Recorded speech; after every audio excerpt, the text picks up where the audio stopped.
안녕하세요. 한 주간 또 잘들 보내셨죠? 네. 네, 감사합니다. 오늘은 제 강의의 세 번째 이야기로 제가 메리지 컨설턴트의 사역을 하고 있는 것에 대해서 같이 좀 나누려고 합니다. 지난 시간에는 제가 바리스타 사역을 하고 있다 이렇게 말씀을 드렸죠. 네. 근데 그 복장을 입고 중매쟁이는 못할 것 같아요. 그래서 오늘 이제 좀 정장을 입고 여러분들 앞에 이제 변화된 모습으로 제가 섰습니다. 제가 카페를 하는 이유는 불신자들을 전도하기 위해서입니다. 결국 그 공간을 통해서 아직은 예수 믿지 않지만 나중에 예수 믿게 될 분들에게 예수 믿는 사람들의 삶과 섬기는 모습이 어떠한 것인가 하는 것들을 보여줌으로 그들과 관계를 형성하고 그분들이 예수를 믿게 될 때 우리가 뭔가 하나의 통로의 역할을 하기 위해서 카페를 하는 것입니다. 제가 메리지 컨설턴트를 하는 이유는 교회 안에 있는 분들을 위해서입니다. 특별히 교회 안에 있는 젊은이들을 위해서. 왜냐하면 여러분들 다 아시겠지만 우리나라의 결혼율이 점점 낮아집니다. 네. 결혼을 가능한 늦게 하려고 하고요. 심지어 하지 않으려고 하고요. 결혼하고 나서도 아이를 갖지 않으려고 합니다. 그러다 보니까 우리나라 전체의 문제이기도 하지만 교회 안에서도 이미 그 현상이 나타납니다. 뭘로 나타난 걸 알 수 있냐면 주일학교가 점점 없어져 갑니다. 요즘 제가 제 친구들이 목회하는 교회를 보면 주일학교의 숫자가 줄어들고 주일학교가 아예 영하부부터 사라지는 교회들이 많이 있습니다. 그래서 아까 제가 규모가 큰 교회들은 그런 것들을 아직 실감을 못한다 그랬죠. 그러나 개척교회, 중소형교회들은 이미 그런 현상들을 겪고 있습니다. 그래서 제가 결혼 상담을 하고 또 결혼을 위한 이런 사역을 하는 이유는 교회 안에서 그런 크리스찬 가정들을 좀 세워주기 위해서 이제 이 사역을 하고 있는 것입니다. 제가 이 사역을 하게 된 그 이유를 보면 제가 청년부를 담임하고 있을 때 예전에 제가 사역했던 부사역자로 사역했던 교회에서 제가 청년부를 담당하고 있었는데 그때부터 좀 고민이 된 거예요. 왜냐하면 청년들과 만나서 같이 얘기하다 보면 그분들이 갖고 있는 다양한 고민들 가운데 주로 두 가지가 가장 큰 고민이다라고 하는 것들을 제가 알게 됐습니다. 하나는 취업입니다. 그렇죠? 그리고 두 번째가 결혼입니다. 그런데 목회자로서 취업에 대해서 도울 건 별로 없겠더라고요. 제가 가서 대신 회사 가갖고 면접을 볼 수도 없는 거고 물론 이제 교회 안에 좀 크게 사업을 하는 우리 성도님들과 이렇게 연결을 시켜주고 이럴 수 있어도 취업은 대부분 본인들이 잘 준비하더라고요. 열심히 스펙도 쌓고 또 열심히 노력을 해서 자기들의 갈 길을 준비하는데 결혼은 자기 힘만으로 안 되는 부분들이 좀 있는 거예요. 여러분들이 이제 다 집에 자녀를 갖고 계시고 그 자녀들을 이미 결혼시키신 분도 계실 것이고 또 그래야 되는 정년기에 둔 자녀도 있을 텐데 우리 아이가 전혀 빠질 게 없는데, 그죠? 그리고 내가 보기엔 굉장히 최고의 아들이고 딸인 것 같은데 이상하게 결혼 문제에 대해서 엉키는 가정들이 있습니다. 그거를 어떻게 할 수가 없는 거예요. 그래서 어떻게 하면은 이 결혼의 문제를 좀 도와줄까? 어떻게 하면 내가 좀 힘을 실어주고 그게 잘 되게 할 수 있을까? 제가 고민을 했는데 한계가 있더라고요. 돕는데 한계가 있어요. 저는 직장보다 결혼이 인생에 있어서 더 비중이 있다 이런 생각이 듭니다. 그렇죠? 여러분들 생각하시기에도 그렇죠. 그렇죠? 결혼과 취업 중에 어떤 게 더 인생에 있어서 비중이 있을까요? 당연히 결혼이죠. 직장은요 보면 어떤 정해진 기간 안의 문제입니다. 그렇죠? 그리고 아니면 바꿀 수도 있습니다. 근데 결혼은요 시간적으로도 인생의 반 이상을 차지합니다. 그리고 바꿀 수 있을까요? 없을까요? 크리스찬들은 바꿀 수 없습니다.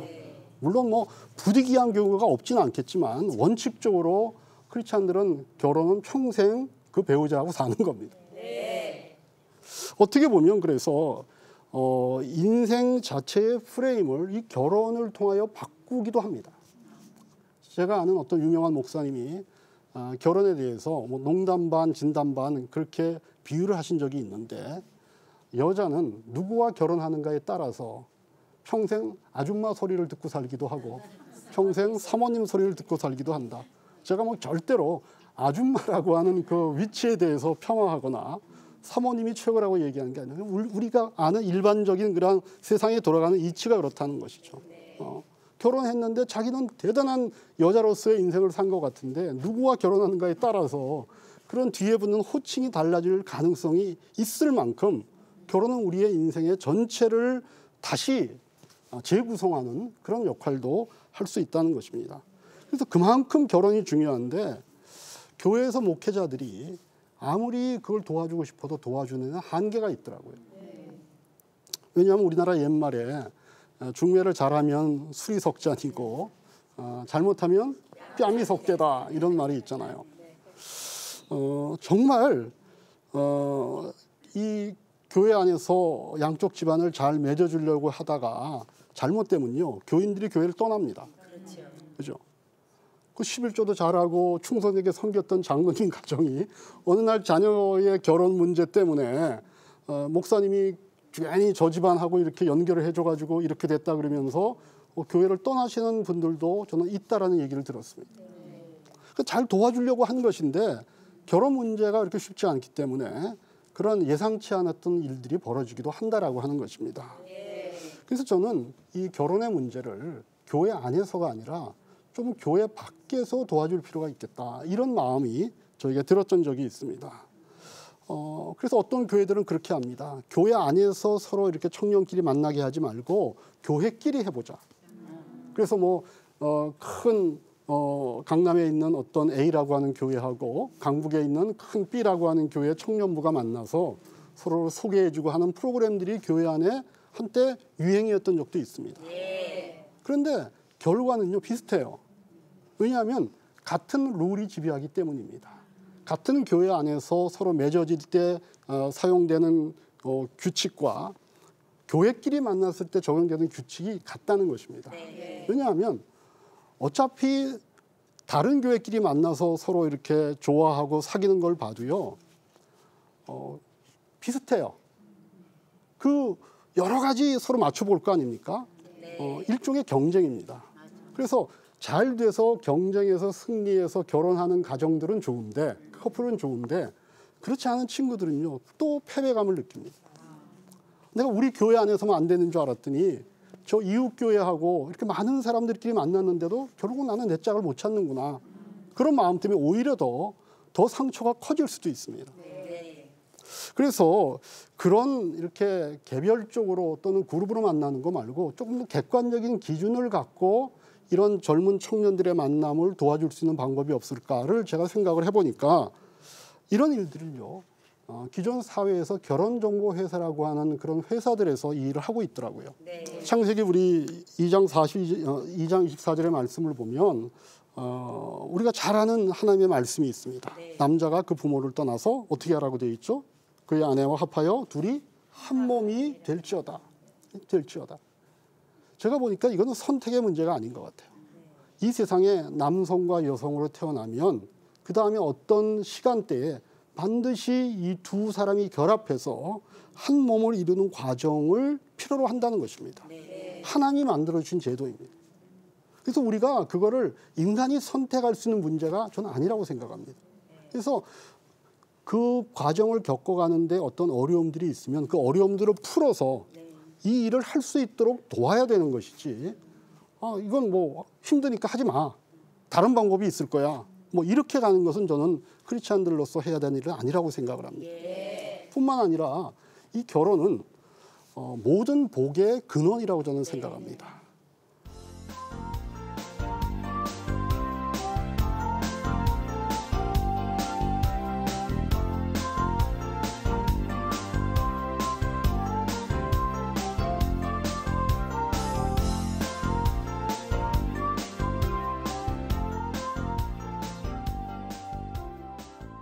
하나님께서 인간에게 주신 첫 번째 복이 창세기 1장 28절에 있듯이 생육하고 번성하여 땅에 충만하라라고 하는 복입니다. 하나님 주시는 인간에게 모든 복들은 이 복에서부터 저는 출발한다고 보여집니다.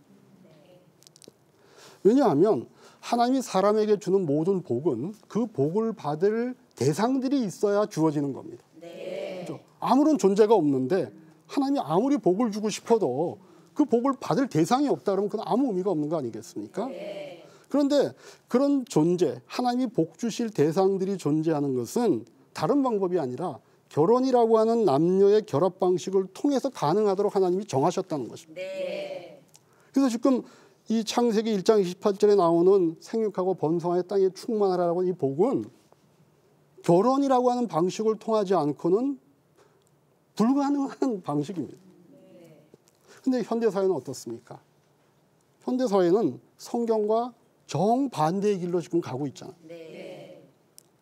결혼 밖에 성을 허용합니다. 요즘 젊은이들은 그냥 만나서 스킨십을 하는 것을 그냥 만나서 처음에 악수하는 거와 비슷한 정도로 생각을 합니다. 뭐 결혼하기 전에도 남녀가 같이 여행을 가는 것이 그냥 대수롭지 않은 일처럼 그렇게 사회가 용인하는 시대가 되었습니다.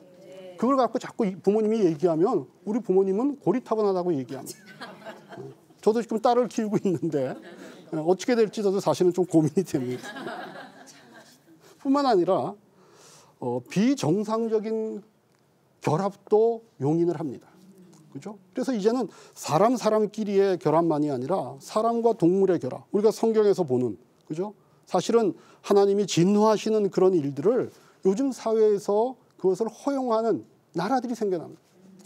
뭐 이제는 남녀의 결합만이 아니라 남자, 여자의 결합은 이미 옛날 얘기고 요새는 사람과 동물까지의 결합도 이 사회가 용인하는 그거를 법률적으로 허용하자고까지 하는 시대가 오늘날 우리가 살고 있는 현대 시대입니다. 얼마나 이런 문제에 대해서 하나님의 말씀과 반대로 가고 있는지 우리가 그 사정을 알면 알수록 왜 사회가 이렇게 되었을까 걱정하지 않을 수 없는 시대에 우리가 현재 살고 있는 것입니다. 그 일을 통해서 결국 어떤 일이 벌어지냐면 하나님께서 사람에게 주려고 하는 모든 복을 그 근원에서부터 차단하는 일들이 사실 벌어지고 있다는 것입니다. 결혼이라고 하는 것이 얼마나 우리 사람들에게 유익하길래 하나님이 우리에게 주셨을까요? 여러분들 가정이 세워져야 우리가 살고 있는 사회도 정상적으로 작동하는 것입니다. 자녀가 생산이 돼야 사회 구성원들이 존재하는 겁니다. 그죠? 지금 우리나라가 가장 염려하는 것이 뭡니까? 출산율이 적다 보니까 우리가 10년 후, 20년 후면은 국가의 경쟁력이 떨어집니다. 요즘 이란이나 이런 회교도권 국가에서는요, 물론 거기가 일부 닫혀져 있어서 그렇기도 하지만 얼마나 자녀들을 많이 생산하는지, 그죠? 제가 영국에서 유학을 한 적이 있는데 영국에 가니까 어떤 동네는요, 영국 사람보다 아랍 사람들이 더 많아요. 그러니까 그렇게 그 나라에 살고 있는 사람들이 어떤 신앙을 갖고 있는 사람들이 많은 사람가에 따라서 영국이라는 나라가 어떤 나라입니까? 우리가 잘 알듯이 기독교 국가로부터 출발하지 않았습니까? 근데 이제는 그 영국이라는 나라에 이런 아랍 사람들이 갖고 있는 이슬람교가 굉장히 영향력을 갖고 있습니다. 그 사람들을 무시할 수 없습니다. 왜냐하면 그 사람들이 투표권을 갖고 있고 그 사람들이 뭔가를 요구하는 그런 그룹을 형성하고 있기 때문입니다. 그 사람들이 한 일은 딱 하나밖에 없어요. 자녀를 많이 낳는 겁니다. 그러니까 자기들의 숫자가 많아지니까 뭔가를 할 수 있는 힘이 생기는 겁니다. 근데 우리나라는 어떻습니까? 우리나라는 지금 결혼을 안 하고 늦게 하고 해도 아이를 낳지 않다 보니까 점점 우리나라의 생산력을 만들어낼 수 있는 젊은 세대들이 점점 없어집니다. 나중에는 진짜 이제는 의학이 발달하고 이런 복지가 발달하면 나이가 드신 분들의 수명이 더 길어집니다. 그래서 지금 우리나라가 현실적으로 고민하는 게 나중에는 진짜 어른들 10명을 젊은 사람 뭐 2명이 먹여 살려야 되는 시대가 오는 거 아닌가 이런 걱정들을 하고 있지 않습니까? 그래서 이 가정이 세워지고 거기서부터 자녀들이 출산되어야 되는 것이 얼마나 이 사회가 정상적으로 돌아가는 데 중요한지 모릅니다. 근데 그걸 우리가 그냥 다 자기 일이 아니라고 생각합니다. 그냥 내 자녀가 결혼을 하느냐 못하느냐 그 시점에 왔을 때는 좀 고민을 하지만 이런 전체적인 그림이 어떻게 돌아가는지에 대해서 사실 우리가 굉장히 무관심합니다.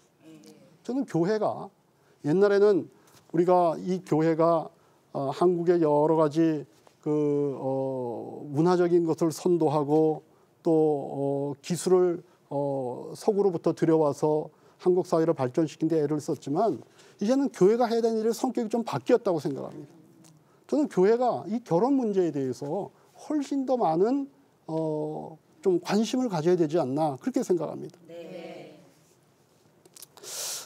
또한 결혼을 우리가 통해서 사람은 사람다워진다라고 저는 생각합니다. 결혼을 해봐야 우리는 그 안에서 희생이라든가 섬김이라든가 절제라든가 이런 사람들이 갖고 있는 귀한 덕목들을 비로소 해볼 수 있습니다. 예. 왜냐하면 부부관계, 부모자녀 관계가 이런 부부라든가 부모자녀 관계라고 하는 끊을래야 끊을 수 없는 관계 속에서야 사람은 비로소 자기가 하기 싫지만 해야 되는 어떤 일들, 그 어떤 일이 대부분 굉장히 귀한 일들입니다. 섬겨보고 희생해보고 또 뭔가 세워주고 이런 일들이 가능하지, 만약에 끊어지는 관계 속에서 사람들은요 자기를 훈련하지 못합니다. 네. 왜냐하면 안 보면 그만이고 안 만나면 그만이니까 자기 속에 있는 이기적인 속성을 사람들이 어떻게 다스려갈 수가 없습니다. 네. 그러나 자녀에겐 그럴 수 없고 부모에겐 그럴 수 없고, 왜? 안 볼래야 안 볼 수가 없고 끊을래야 끊을 수 없는 관계이기 때문에 사람들은 억지로라도 그런 귀한 덕목들을 비로소 실천할 수 있는 근거를 갖게 되기 때문입니다. 그래서 결혼은 사람을 성숙되게 사실 만들어줍니다. 뿐만 아니라 부부라고 하는 서로가 돕는 관계를 만들어서 서로의 연약한 부분들이 거기서 보완되면서 비로소 하나님이 주신 사명을 실천할 수 있는 그런 공동체가 됩니다. 그래서 하나님이 사람들에게 생육하고 번성하고 땅에 충만하라, 이 땅을 다스리라고 하는 그 사명을 언제 주셨냐면 아담과 하와가 부부가 되었을 때 주시는 거예요. 아담 혼자에게 준 사명이 아닙니다. 왜냐하면 각자가 있을 때는 연약하기 때문에 돕는 배필이 있어야 됩니다. 사실 저도 지금 이렇게 목회를 하고 있지만 제 아내가 없었다면 저는 아마 이런 목회를 할 수도 없었을 겁니다. 사실 지금 제가 카페를 하고 있다 지난주에 말씀을 드렸지만 저는 그냥 앞에서 폰만 잡습니다. 어울린다 그러니까 그런 옷 입고 커피 좀 내리고 그러는데 뒤에서 브런치 만들고 메뉴 생각하고 이런 모든 일들은요 저희 집사람이 거의 다 합니다. 그리고 뭐 한국 교회도 그렇지 않습니까? 뭐 장로님들이 교회 일을 하는 것보다 여전도회, 그죠? 또 우리 권사님들이 하는 일이 훨씬 더 세부적으로 많듯이 뭔가 남자들만으로 뭔가를 해낼 수 없습니다. 여자들이 잘 도와주고 아내들이 잘 섬겨주고 또 남편과 아내 사이에 그런 사랑들이 있을 때 하나님이 우리 인간들에게 주신 사명들을 저는 이루어갈 수 있다고 봅니다. 그런데 여러분들 현실의 문제는 어떻습니까? 오늘날 한국 사회에 이혼율이 얼마인지 아시죠? 50%가 넘습니다. 두 쌍이 결혼하면 한 쌍이 이혼할 가능성이 있다는 것입니다. 더 놀라운 사실은 크리스찬들의 이혼율은 얼마나 될까요? 세 쌍이 결혼하면 한 쌍이 이혼합니다. 그 교회 안에서조차 우리 크리스찬들조차도 하나님의 명령과 하나님 앞에서 분명히 서약하고 하는 결혼임에도 불구하고 그 결혼이 유지되지 않는 일들이 자꾸 늘어나고 있다는 것입니다. 뿐만 아니라 결혼하기 점점 어려워지는 환경입니다. 그죠? 결혼하기 위해서 너무나 많은 돈들이 필요하다 이렇게 생각을 합니다. 뿐만 아니라 너무 바쁩니다. 결혼해야 되는 연령기에 있는 우리 젊은 친구들이 이 사회에서 적응해 가기 위해서 얼마나 많은 시간들을 자기들이 속해 있는 회사와 또는 그런 직장과 그런 자기의 어떤 학업을 위해서 얼마나 많이 애를 씁니까? 그러다 보니까 만날 시간도 없다고 얘기합니다. 우리가 젊은 사람들을 만나서 얘기해 보면 목사님 저는요 데이트할 시간이 없어 그렇게 얘기해요.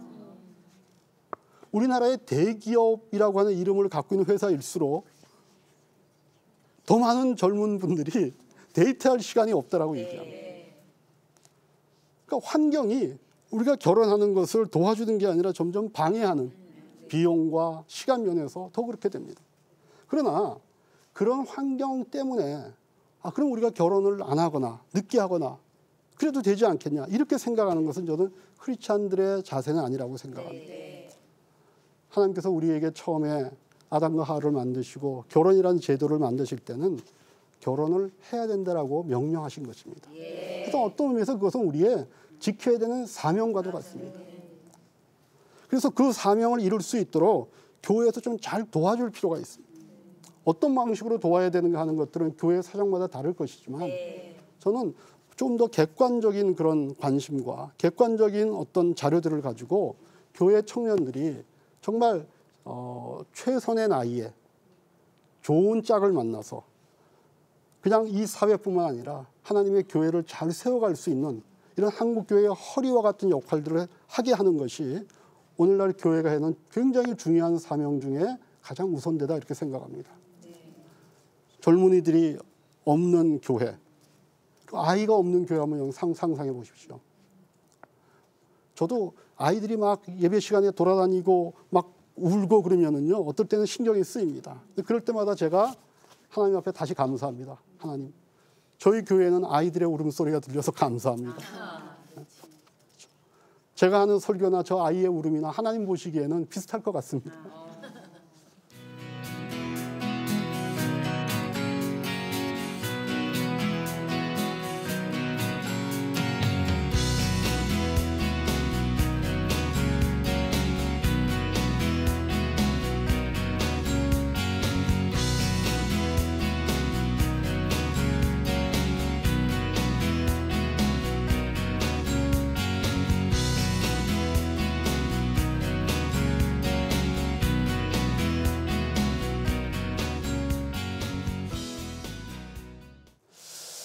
우리가 환경의 어려움만 탓하지 말고 세상 사람들은 그럴 수 있지만 우리는 하나님의 자녀들이기 때문에 하나님이 우리에게 주신 그 결혼이라고 하는 중요한 인생의 출발점 뿐만 아니라 그 결혼을 통하여 하나님이 우리에게 주시기를 원하시는 귀한 복들을 한국 교회와 또 우리는 각자의 성도들의 가정들이 누릴 수 있기를 위해서 저는 저 나름대로 이런 일들을 통하여 애쓰고 있고 여러분들도 좀 교회 안에서 그런 분위기가 만들어질 수 있도록 좀 도와주시면 교회가 이 젊은 세대들을 함께 품고 그들을 통하여서 한국 교회의 숫자가 줄어드는 것이 아니라 전도가 좀 안 돼도 교회 안에서 우리 자녀들을 통하여 자녀가 생산되고 주일학교가 늘어나고 하는 그런 놀라운 일들을 우리가 함께 경험해 봤으면 좋겠다. 그런 마음에서 오늘 제가 하고 있는 세 번째 사역, 그죠?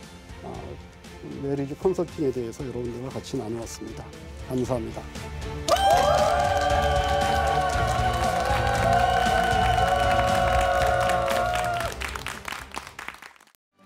이 프로그램은 CTS 방송가족의 사랑과 후원으로 제작되었습니다.